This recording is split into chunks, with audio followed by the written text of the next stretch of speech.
ओम श्री गणेशाय नमः। जय श्री कृष्णा। आज मैं श्रीमद् भागवत महापुराण के तृतीय स्कंद के त्रयोदश अध्याय के भावार्थों को पढ़ने जा रही हूँ, जिसमें 12 अवतार की कथा के बारे में बताया गया है। अब मैं आगे के भावार्थों को पढ़ने जा रही हूँ, जिसमें ऋषियों ने कहा, भगवान अजित, आपकी जय हो यज्ञपते। आप अपने वेद त्रय रूप विग्रह को फटकार रहे हैं। आपको नमस्कार है। आपके रोम कूपों में संपूर्ण यज्ञ लीन है। आपने पृथ्वी का उद्धार करने के लिए यह शुकर रूप धारण किया है। आपको नमस्कार है। देव दुराचारियों को आपके इस शरीर का दर्शन होना अत्यंत कठिन है, क्योंकि यह यज्ञ रूप है। इसकी त्वचा में गायत्री आदि छंद, रोमावली में कुश, नेत्रों में घृत तथा चारों चरणों में होता अधर्वज्ञु, उद्गाता और ब्रह्मा, इन चारों कर्म है। ईर्ष आपकी थुथनी मुख के अग्रभाग में शुक है। नासिका छिद्र में श्रुवा है।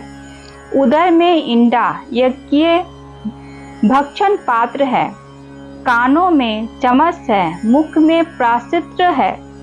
ब्रह्मा भाग पात्र है और कंठ छिद्र में ग्रह सोम पात्र है। भगवान आपका जो चवाना है वही अग्निहोत्र है। बार बार अवतार लेना यज्ञ स्वरूप आपकी दीक्षणीय इष्ट है। गर्दन उपसद 3 इष्टियां हैं। दोनों दाढ़े प्रायणीय दीक्षा के बाद की इष्टि और उदयनीय यज्ञ समाप्ति की इष्ट है। जिंघा प्रवग्ध प्रत्येक उपसद के पूर्व किया जाने वाला महावीर नामक कर्म है। सिर साधे होमरहित अग्नि और अवसत्य औपासनिक तथा प्राणचिति इष्ट का चयन है। देव आपका वीर्य सोम है। आसन बैठना प्रातः सवनादि 3 सवन है। सातों धातु अग्निष्टोम, अत्यग्निष्टोम, उक्त षोडशी, वाजपेय, अतिरात और आप्तोर्यम नाम की 7 संस्थाएं हैं तथा शरीर की संधियां जोड़ संपूर्ण सत्र है। इस प्रकार आप संपूर्ण यज्ञ सोम रहित याग और क्रतु सोम सहित याग रूप है। यज्ञानुष्ठान रूप इष्टियां आपके अंगों को मिलाए रखने वाली मांसपेशियां हैं।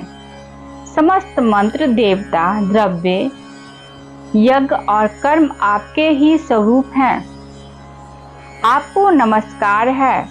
वैराग्य, भक्ति और मन की एकाग्रता से जिस ज्ञान का अनुभव होता है वह आपका स्वरूप ही है तथा आप ही सबके विद्या गुरु हैं।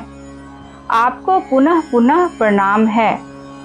पृथ्वी को धारण करने वाले भगवान, आपकी दाढ़ों की नोक पर रखी हुई वह पर्वतादि मंडित पृथ्वी ऐसी सुशोभित हो रही है जैसे वन में से निकलकर बाहर आए हुए किसी गजराज के दांतों पर पत्र युक्त कमालिनी रखी हो। आपके दांतों पर रखे हुए भूमंडल के सहित आपका यह वेदमय बड़ा विग्रह ऐसा सुशोभित हो रहा है जैसे शिखरों पर छाई हुई मेघ माला से कुल पर्वत की शोभा होती है। नाथ, चराचर जीवों के सुखपूर्वक रहने के लिए आप अपनी पत्नी इन जगन्माता पृथ्वी को जल पर स्थापित कीजिए। आप जगत के पिता हैं और आरण्य में अग्नि स्थापन के समान आपने इसमें धारण शक्ति रूप अपना तेज स्थापित किया है। हम आपको और इस पृथ्वी माता को प्रणाम करते हैं। प्रभो, रसातल में डूबी हुई इस पृथ्वी को निकालने का साहस आपके सिवा और कौन कर सकता है। किंतु आप तो संपूर्ण आश्चर्यों के आश्चर्य हैं। आपके लिए यह कोई आश्चर्य की बात नहीं है। आपने ही तो अपनी माया से इस अत्याश्चर्यमय विश्व की रचना की है। जब आप अपने वेदमय विग्रह को हिलाते हैं, तब हमारे ऊपर आपकी गर्दन के बालों से झरती हुई शीतल जल की बूंदें गिरती है। उनसे भीग कर हम जनलोक, तपलोक और सत्य लोक में रहने वाले मुनिजन सर्वथा पवित्र हो जाते हैं। जो पुरुष आपके कर्मों का पार पाना चाहता है, आपसे ही उसकी बुद्धि नष्ट हो गई है, क्योंकि आपके कर्मों का कोई पार ही नहीं है। आपकी ही योग माया के साथ सत्वादी गुणों से यह सारा जगत मोहित हो रहा है। भगवान, आप इसका कल्याण कीजिए। श्री मैत्रेयी जी कहते हैं, विदुर जी, उन ब्रह्मवादी मुनियों के इस प्रकार स्तुति करने पर सबकी रक्षा करने वाले वराह भगवान ने अपने खुरों से जल को स्तंभित कर उन पर पृथ्वी को स्थापित कर दिया।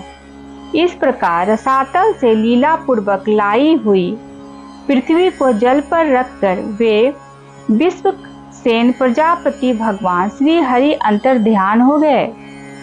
विदुर जी, भगवान के लीलामय चरित्र अत्यंत कीर्तनीय है और उनमें लगी हुई बुद्धि सब प्रकार के तापों को दूर कर देती है। जो पुरुष उनकी इस मंगलमय मंजूर कथा को भक्ति भाव से सुनता या सुनाता है, उसके प्रति भक्त वत्सल भगवान अनंत स्थल से बहुत शीघ्र प्रसन्न हो जाते हैं। भगवान तो सभी कामनाओं को पूर्ण करने में समर्थ हैं। उनके प्रसन्न होने पर संसार में क्या दुर्लभ है। किंतु उन तुच्छ कामनाओं की आवश्यकता ही क्या है। जो लोग उनका अनन्य भाव से भजन करते हैं, उन्हें तो वे अंतर्यामी परमात्मा स्वयं अपना परम पद ही दे देते हैं। अरे, संसार में पशुओं को छोड़कर अपने पुरुषार्थ का सार जानने वाला ऐसा कौन पुरुष होगा, जो आवागमन से छुड़ा देने वाली भगवान की प्राचीन कथाओं में से किसी भी अमृतमय कथा का अपने कर्णपुटों से एक बार पान करके फिर उनकी ओर से मन हटा लेगा।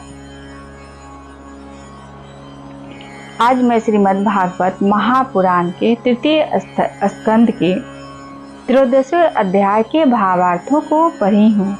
यदि मेरे से कोई त्रुटि हुई होगी तो मुझे क्षमा करेंगे। जय श्री कृष्ण।